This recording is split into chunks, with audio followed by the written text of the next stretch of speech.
I woke up to a crime scene in my backyard. My prize-winning watermelon, the one I had nurtured like a newborn, whispered encouragement to, and protected from squirrels like it was the last fruit on earth, was gone. Not just eaten, not just nibbled on, but completely, utterly, and mercilessly stolen. At first, I thought maybe it had rolled away. Maybe some freak accident had sent it tumbling down the street. But then, I saw it. The broken vine, ripped apart like a crime of passion. My stomach dropped. Someone had taken it. Someone had dared to steal the greatest watermelon this neighborhood had ever seen. And I had a sinking feeling I knew exactly who it was. Karen. She lived across the street, always poking her nose where it didn't belong, always complaining about something trivial, always acting like the queen of the cul-de-sac. She had once tried to claim that the sidewalk in front of my house was technically her property. She had called the cops on kids for loitering when they were just waiting for the ice cream truck. She had even once stolen a neighbor's Amazon package and then had the audacity to tell them they must have entered the wrong address. And now?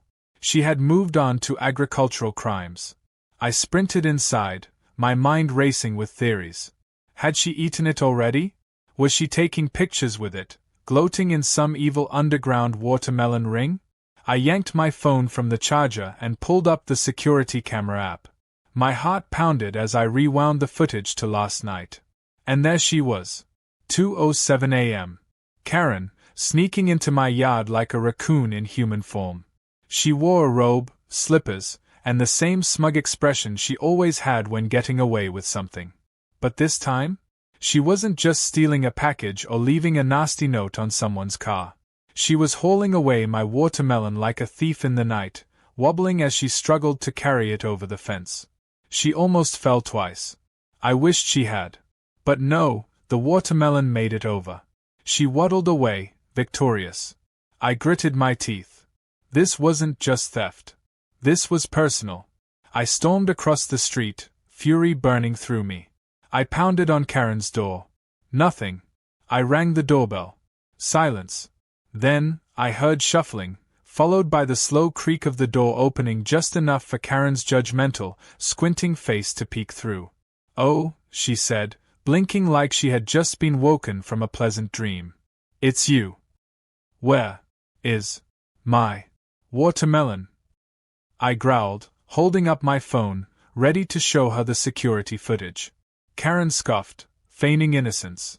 "Watermelon? What watermelon?" I clenched my fist. "The one you stole from my yard last night. You're on camera, Karen." She had the nerve to laugh. "Oh, that? That poor thing was just sitting there, abandoned. You left it outside all alone. I rescued it." "Rescued it?"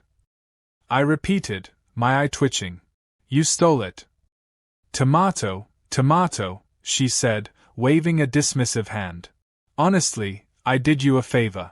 Watermelons are meant to be enjoyed, not hoarded." I took a deep breath. "Give it back." Karen sighed dramatically, as if I were inconveniencing her. "Well, that's a problem, dear. I've already planned a lovely brunch for my guests today, and my watermelon salad is the star of the show." My brain short-circuited. Your watermelon salad? Karen, it's my watermelon." She shrugged. "Possession is 9/10 of the law." I was going to explode. I could feel it. The rage was bubbling up inside me like a shaken soda can. She was so smug, so untouchable, so confident that she could get away with anything. And the worst part? She usually did. But not this time. I took a step back, inhaling deeply. I couldn't just take it back. She'd call the cops and spin some ridiculous story. I needed something better. Something that would make her regret this theft forever. An idea started forming in my mind, slowly at first, then taking full shape, a plan so devious, so diabolical, that even Karen wouldn't see it coming. I forced a smile. "You know what, Karen? You're right. Enjoy your watermelon salad." She frowned slightly, thrown off by my sudden change in tone. "Oh, well, thank you. I will." I turned on my heel and walked away, already making a mental shopping list. Step 1. Buy another watermelon. Step 2. Inject it with the spiciest hot sauce known to mankind. Step 3. Find a way to make sure Karen gets it. I smiled to myself as I entered my house, rubbing my hands together like a cartoon villain. She wanted a free watermelon? Oh, she was going to get one all right. And when she did, I'd be there, front row seat, watching her entire world burn. I sat at my kitchen table, staring at a fresh watermelon sitting on the counter. It was big, ripe, and ready to become the greatest instrument of revenge the neighborhood had ever seen. Karen thought she had one. She thought she could just walk into my yard, steal my prize fruit, and rub it in my face like it was just another Tuesday. But she had underestimated me. She had underestimated my will. This was no longer about the watermelon. This was about principle. It was about justice. And if justice had a flavor, it was about to be the spiciest thing Karen had ever tasted. I grabbed my laptop and started searching for the hottest hot sauce known to mankind. I needed something beyond regular hot sauce, something that would make her regret every bad decision she had ever made. Within minutes, I found it: Carolina Reaper extract. The name alone sent shivers down my spine. This wasn't just any hot sauce, this was pure fire in a bottle. It was rated at over 2 million Scoville units. To put that into perspective, a jalapeno was nothing compared to this. This was what people used in extreme spicy food challenges. This was what ruined lives. And soon, it was what would ruin Karen's brunch. I rushed to the store and bought a fresh watermelon, along with a syringe set and gloves because I wasn't about to risk getting any of this hellfire liquid on my skin. As I stood in line at checkout, an old lady next to me peered into my cart and gave me a knowing nod. "That's a mighty fine watermelon you got there, son," she said. I smiled. If only she knew. Back home, I set up my workstation like I was performing life-saving surgery.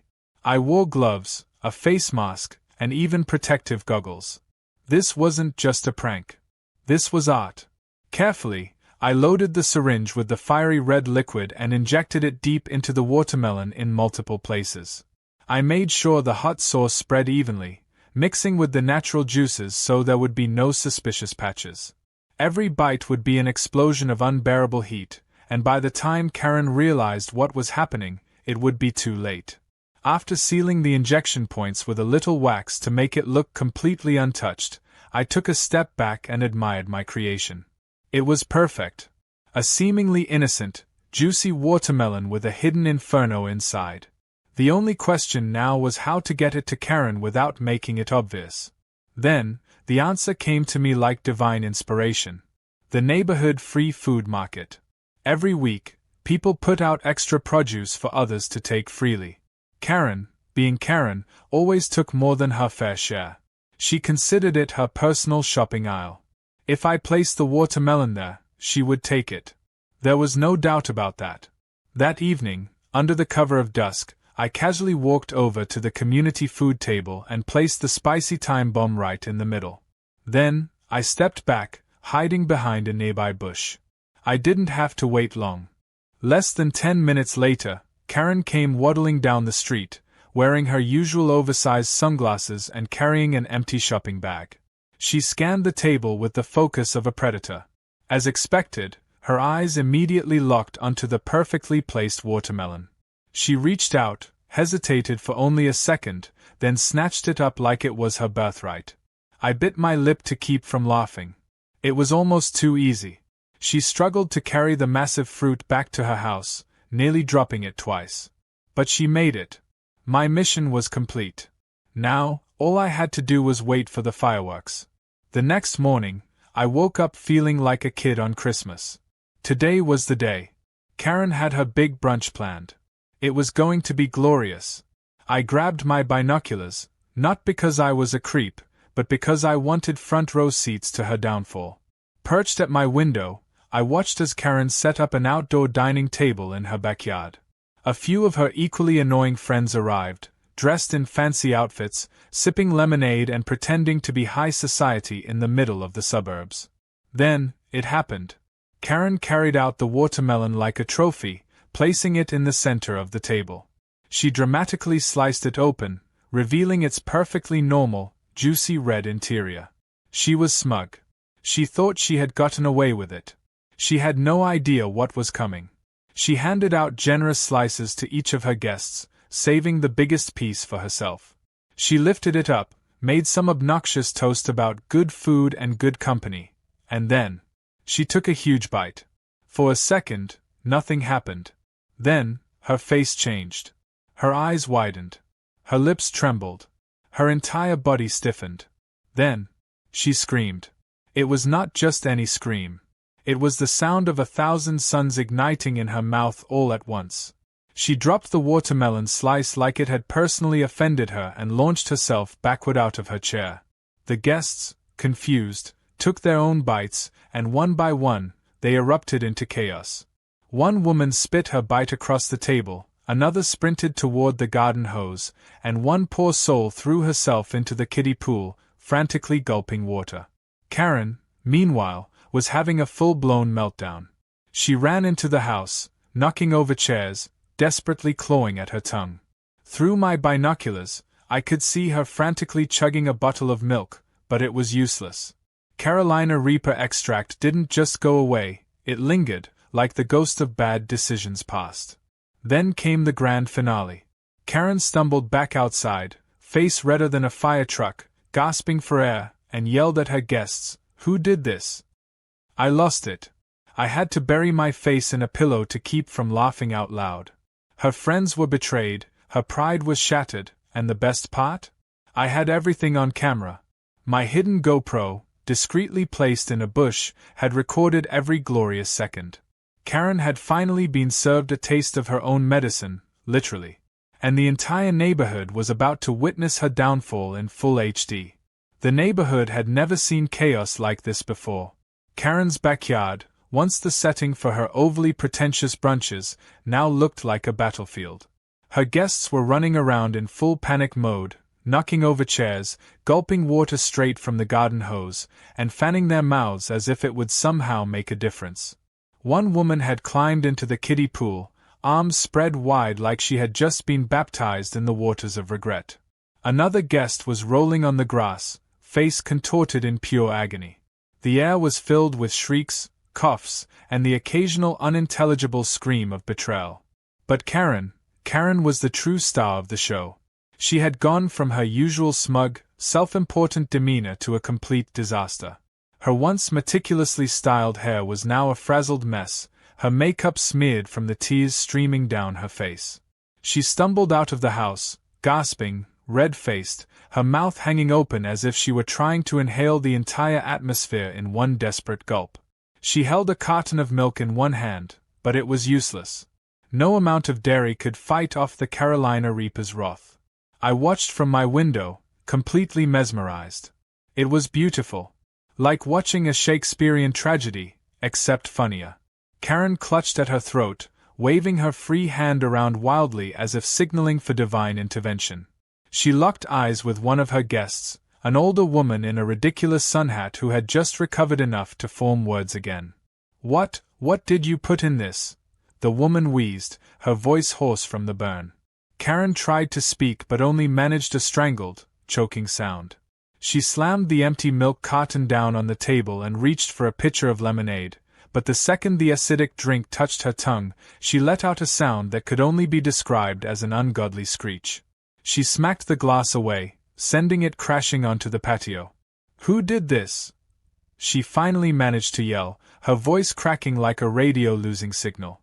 Silence fell over the backyard. The guests, still recovering, turned to each other in confusion. Some of them clearly thought it was a mistake. But Karen knew.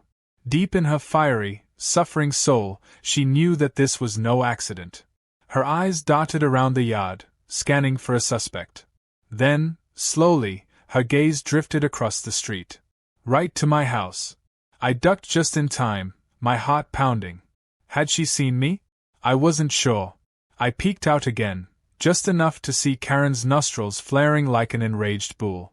She wiped her mouth aggressively, muttering something under her breath, and then, as if suddenly remembering her guests, she forced a weak smile. I think the watermelon may have Gone bad, she croaked, trying to salvage what was left of her dignity. The woman in the sun hat shot her a look. Gone bad? Karen, my tongue feels like it's been set on fire and dipped in lava. This is not gone bad. This is an act of war. Karen's eye twitched. She clenched her fists, still trying to keep up appearances.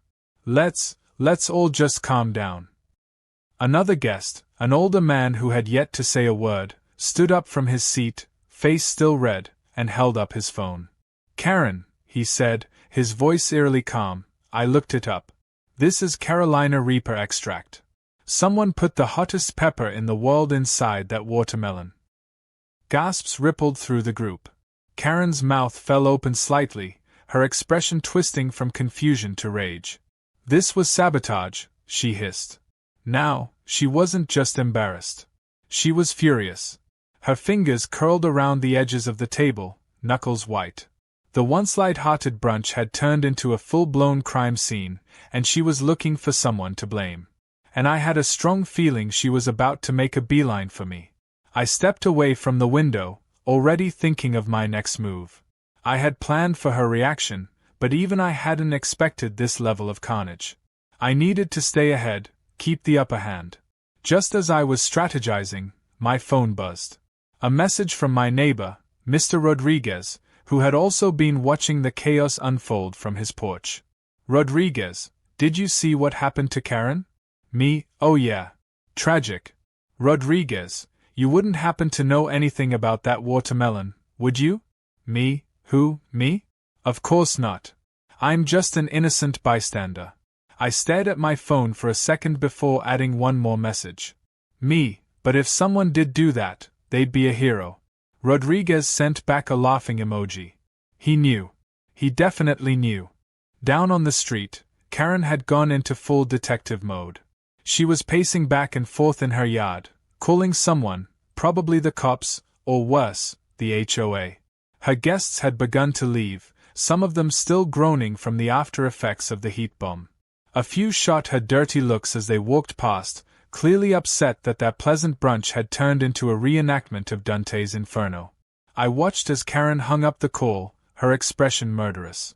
She turned sharply on her heel and stormed toward her house, slamming the door behind her.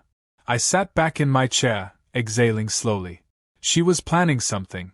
That much was obvious. The question was what? Not that it mattered. I had the ultimate advantage, the footage. I reached over to my laptop and pulled up the hidden camera feed. The small, discreet GoPro I had placed in the bushes had captured everything in crisp, high-definition detail. The moment Karen had taken the first bite, the exact second she had realized what was happening, the chaos that had followed, it was all there. And it was gold. This wasn't just a prank. This was history. The only question now was how I was going to use it. Part of me wanted to upload it immediately. The world deserved to see Karen's fall from grace. But another part of me knew I had to be strategic. If I played this right, I could drag this out, make it even more painful for her. As I stared at the footage, a grin slowly spread across my face. Karen thought she had won when she stole my watermelon. But in reality, the game had only just begun. Karen was too quiet. That was my first warning. The woman who had just set a neighborhood record for the most dramatic meltdown in history had gone completely silent after storming into her house.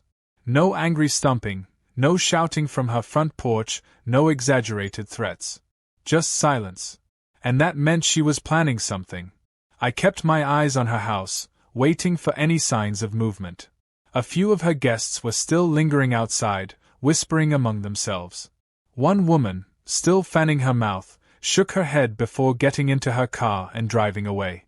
Another man paced near the sidewalk, checking his phone, probably texting about the disaster brunch that no one would ever forget. Then, slowly, one by one, they all left, leaving Karen alone to stew in her humiliation. I checked my phone again. No new messages from Rodriguez, but I didn't need confirmation. The entire neighborhood had probably heard about what happened by now. It was only a matter of time before the story spread, twisting and turning into a legend of its own. Karen, the queen of entitlement, finally getting a taste of karma in the form of liquid fire. Then, as I predicted, her front door flew open.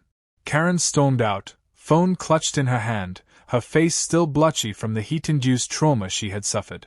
She marched across the street with the kind of determination that could only mean trouble. I barely had enough time to prepare before my doorbell rang. No, rang was too polite.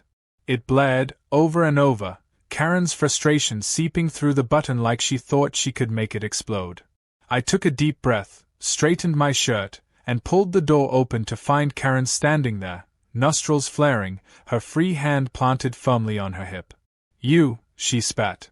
I raised an eyebrow. "Me? Don't play dumb," she snapped, waving her phone at me. "I know you did this." I leaned against the doorframe, doing my best to look confused. "Did what, exactly?" Karen's face twisted with rage. "The watermelon," she hissed. "You poisoned it." I blinked. "Poisoned? Karen, I think you mean seasoned." That set her off. She took a step closer, jabbing a finger at my chest. "You think this is funny? My guests nearly died." I crossed my arms. "Oh, I don't think that's true. They were very alive when they ran screaming from your backyard." Her lips pressed together so tightly they almost disappeared. "You're going to pay for this." "Oh." I tilted my head. "How, exactly?" Karen smirked, a dangerous glint in her eyes. "I called the cops." That threw me for half a second, but I kept my expression neutral. "Oh, good. Did you report yourself for theft while you were at it?" Her smirk faltered. I pulled my phone out of my pocket and opened the security footage app. A few taps later, there she was, caught in perfect night vision, sneaking into my yard at 2 a.m., dragging my watermelon away like some kind of fruit burglar. I turned the screen toward her, watching as the color drained from her face. "I'm sure they'll be thrilled to see this," I said, tapping the screen. "Breaking and entering. Theft. You might even make the local news." Karen's mouth opened and closed like a malfunctioning ventriloquist dummy. She had walked into this fight fully expecting to win, but now she was cornered. And she knew it. Her eyes darted left and right as if looking for an escape route, then she straightened her spine, lifting her chin. "That doesn't matter," she said, trying to regain control. "You still tampered with food. That's illegal." I shrugged. "Not really. I put out a watermelon in a public food-sharing market. If someone happened to take it and happened to get an unexpected surprise, that's not my problem." Karen's eye twitched. She knew she was grasping at straws. Her confidence wavered, her hand tightening around her phone like she wished she could crush it. Then, she switched tactics. "I'll sue you." I sighed. "For what?" "Emotional distress. Intentional harm. Something. I'll find a lawyer." I laughed. Actually laughed. Karen was one of those people who thought threatening legal action would scare everyone into submission, but this time, she was up against someone who had done his homework. "Well, Karen," I said, putting my phone away, "good luck with that. But you should know, if you sue me, I'll be countersuing for theft and trespassing. And since I actually have video evidence, I like my odds." Her mouth opened again, but I didn't give her a chance to respond. "Oh, and one more thing," I added, smiling just enough to let her know I had more up my sleeve. "I recorded everything from your little brunch. I'm sure the internet would love to see the queen of the neighborhood running around like a chicken with its head cut off." Karen's face went from red to white in half a second. She took a shaky step back, gripping her phone like it was a lifeline. "You wouldn't." "Wouldn't I?" She hesitated, clearly trying to calculate her next move, but there was no winning here. She was outmatched, outplayed, and completely out of options. I could see the gears turning in her head, the slow realization that she had lost. For a moment, I thought she might actually apologize. But then, in classic Karen fashion, she let out a loud huff, spun on her heel, and stumped away, muttering under her breath. She reached her house, slammed the door so hard the windows rattled, and disappeared inside. I stood there for a moment, enjoying the sweet, sweet silence she had left behind. Then, I pulled out my phone and opened my messages. Me, well, that was fun. Rodriguez, please tell me you recorded it. Me, of course I did. Every single glorious second. Rodriguez, upload it. I glanced at Karen's house, debating. Oh, I would upload it. But not yet. No, I had something bigger in mind. Karen had just made a crucial mistake. She had declared war. And if she thought today was bad, she had no idea what was coming next. Karen had gone quiet again, and that meant she was scheming. I knew she wasn't the type to let something like this go. Her ego wouldn't allow it. She had been humiliated, not just in front of her friends, but in front of the entire neighborhood. And if I knew Karen, she wasn't about to sit back and accept defeat. No, she was going to try and get even. The question was how. I kept my guard up, watching her house for any signs of movement. For a full day, nothing happened. No dramatic outbursts, no petty complaints, no Karen storming across the street with some new ridiculous accusation. But that was exactly what made me suspicious. She was planning something, and whatever it was, I had a feeling it wasn't going to be subtle. Then, early the next morning, I saw it. A package sitting on my porch. No delivery truck had stopped by, and I hadn't ordered anything. That alone was enough to put me on high alert. I grabbed a stick, nudging the box carefully. It didn't explode, so that was a good sign. But when I finally opened it, I was met with something both ridiculous and incredibly petty. A watermelon. A whole, fresh watermelon sitting inside the box, with a handwritten note taped to it. I unfolded the note, already bracing myself for Karen's nonsense. Hope you enjoy a normal watermelon for once. Maybe next time, don't act like a child. I stared at the note, then at the watermelon, then back at the note. Was this an attempt at an insult? A weird peace offering? Or was Karen so out of ideas that she thought sending me a fruit would somehow make things even? Whatever her reasoning, I wasn't buying it. I grabbed the watermelon and placed it on my counter. Something about this felt off. Karen wasn't the type to back down, but she was also not the type to send gifts, even passive-aggressive ones. I thought about just tossing it, but then curiosity got the better of me. If Karen had done something to this watermelon, I needed to know. I grabbed a knife and carefully cut it open. At first glance, it looked normal. The bright red flesh, the usual black seeds, nothing suspicious. But then, I noticed the smell. It was wrong. Instead of the sweet, fresh scent of watermelon, there was something sour, almost acidic. I took a small spoon and scooped up a bit of the juice, giving it a cautious sniff. That's when it hit me. Vinegar. Karen had tampered with the watermelon. I let out a short laugh, shaking my head. She had tried to turn my own prank against me, hoping I'd take a bite and suffer through the same kind of misery she had endured. But the difference between me and Karen? I wasn't stupid enough to trust anything that came from her. I picked up my phone and sent a quick text to Rodriguez. Me, Karen just sent me a watermelon. I think she messed with it. Rodriguez, of course she did. What's in it? Me, smells like vinegar. Probably tried to ruin the taste. Rodriguez, wow. That's incredibly lame. Me, I know, right? It's almost sad.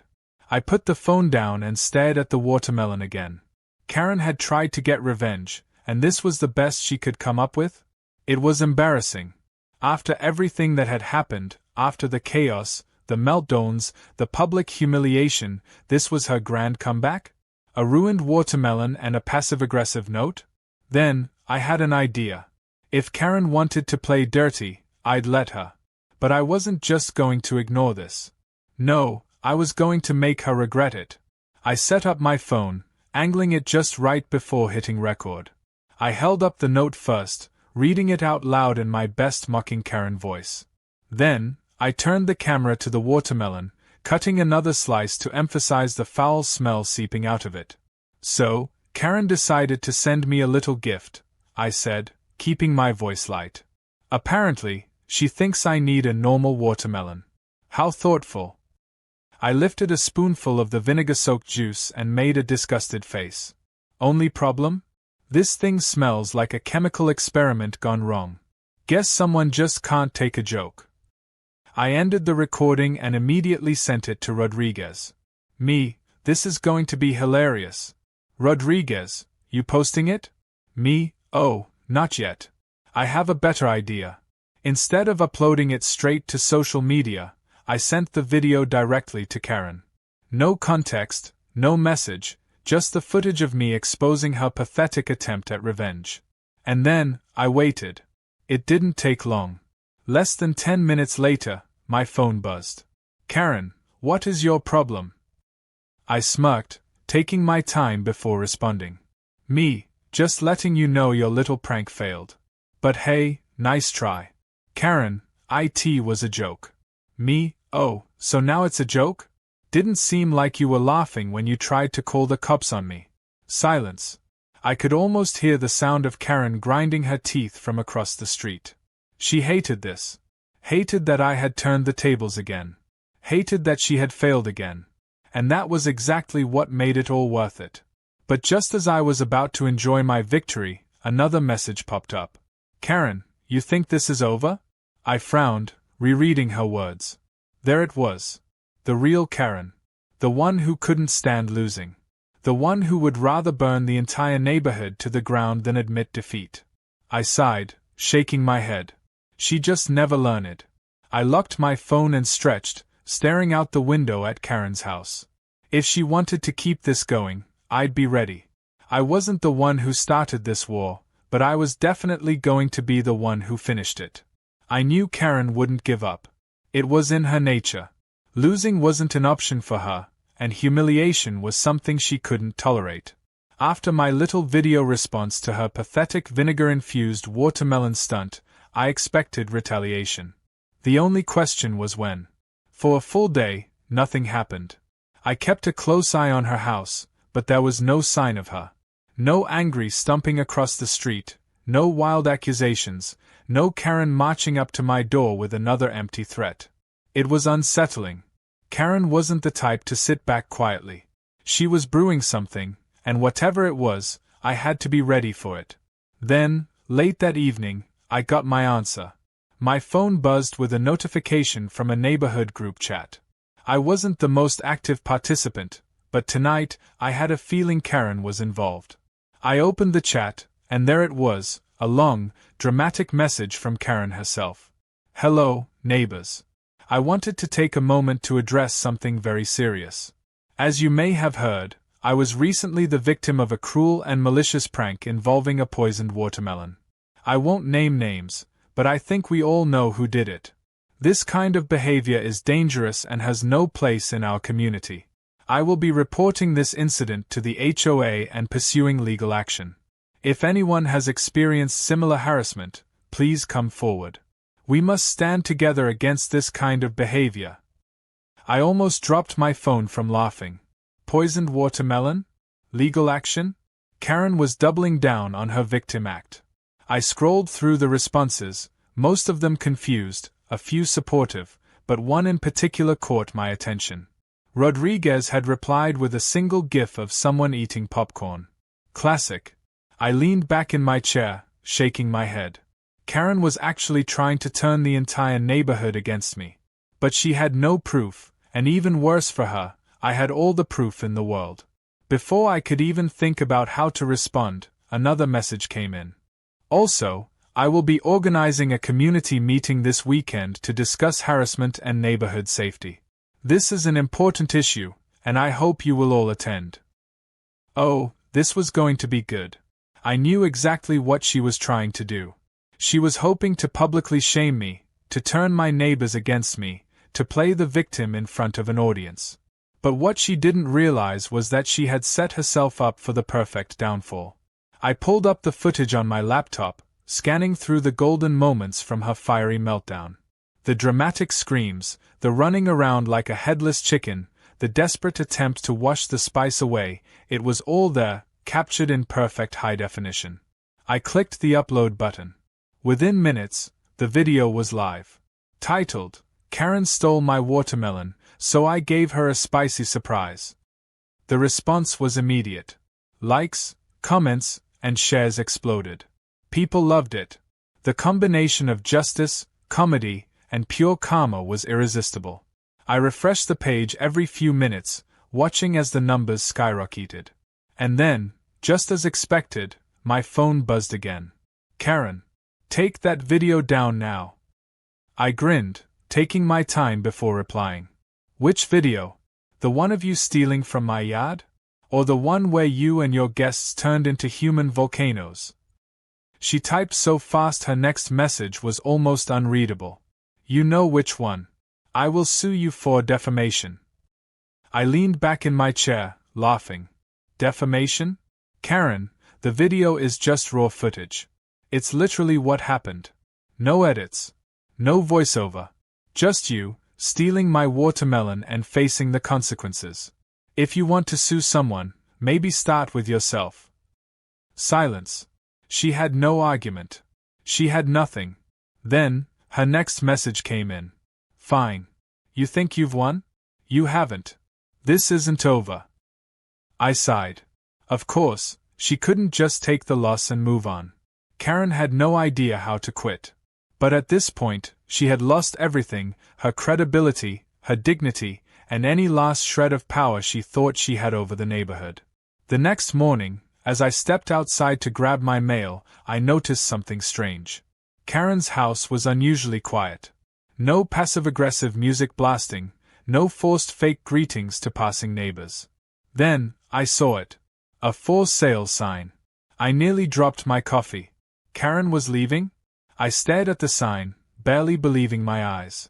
Was it possible? Had she finally been defeated so badly that she was actually packing up and running away? A part of me wanted to celebrate. Another part of me felt a little disappointed. After all, our back-and-forth war had become something of a legend. Would life in the neighborhood even be as entertaining without her constant ridiculousness? But then, I reminded myself of everything she had done. The stolen packages, the fake complaints, the way she treated people like they were beneath her. No, this wasn't a loss. This was victory. Rodriguez walked over, hands in his pockets, staring at the sign with the same mix of disbelief and satisfaction. Well, he said, sipping his coffee, looks like you finally broke her. I chuckled, shaking my head. I wasn't trying to break her. Just trying to teach her a lesson. Rodriguez smirked. Well, lesson learned. Karen didn't leave right away, of course. That would have been too easy. She spent the next few weeks trying to sell her house, probably hoping she could escape the embarrassment and find a fresh start somewhere else. But the best part? Everyone in the neighborhood knew what she had done. Whenever potential buyers showed up to look at her house, someone, not me, of course, would casually mention the viral video. The story spread, and Karen's house stayed on the market way longer than she wanted. By the time she finally managed to sell it, she was practically slinking away in defeat. No dramatic final words. No last-minute revenge. Just quiet acceptance. The day the moving truck pulled away, I stood on my porch, watching as she left for good. No more Karen. No more HOA wars. No more stolen watermelons. I exhaled, feeling the weight of victory settle over me. Then, my phone buzzed with a message. Unknown number, you think you've won? This isn't over.